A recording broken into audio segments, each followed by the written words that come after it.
there.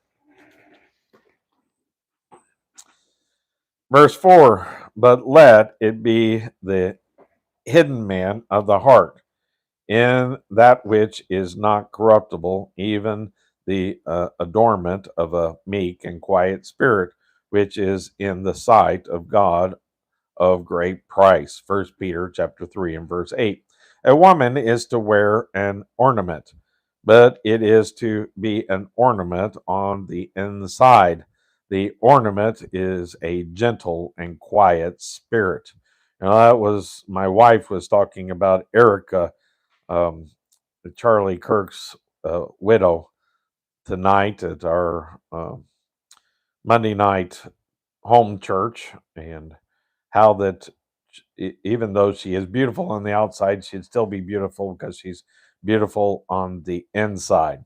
In the little book of Ruth, you read that when Boaz went into the field and saw that beautiful maid of Moab, Ruth, he fell in love with her. But have you noticed something else? Boaz had heard of her character. He had heard that she had a marvelous, wonderful character, and he fell in love with her total person. We have many very helpful cosmetic products today, and I see nothing wrong in using anything that will make you look better. All of us want to look the best we possibly can. Alexander Pope was well advised, be not the first by whom the news are tried, nor yet the last to lay the old aside. Be in style, dress up in a way that is becoming, but don't try to use that as the means of winning someone to the Lord. We need more inward adornment today. That is the thing which is important. Verse 5, for after this manner in the old time, the holy women also who trusted in God adorned themselves, being in subjection unto their own husbands. 1 Peter chapter 3 and verse 5. There is a number of fine examples of such women in the New Testament. I have already mentioned Ruth, who was in the genealogy lineage on the line of Christ. And I was just in the book of Ruth with Chuck Smith the other day, moved on to First Samuel now.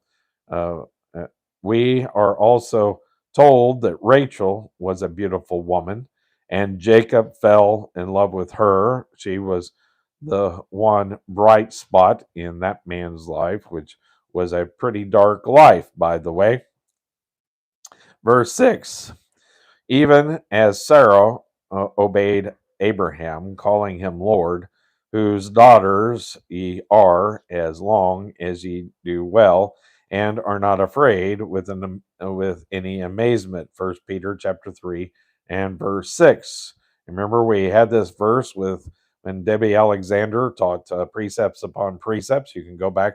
I put those in the Waycast whenever I did them.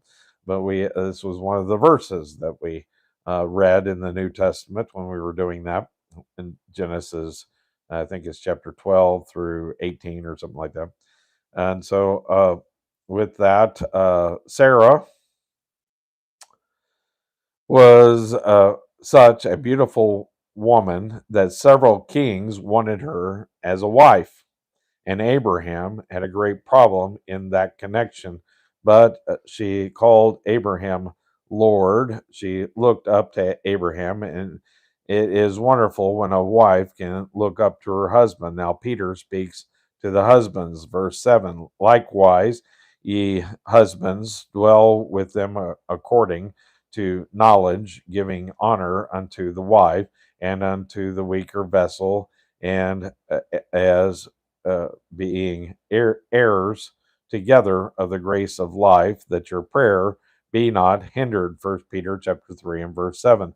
Although this seems to be implying that both the husband and the wife are Christians, I believe that these instructions to husbands would be applicable either way. And so we're going to put a break there, if you don't mind.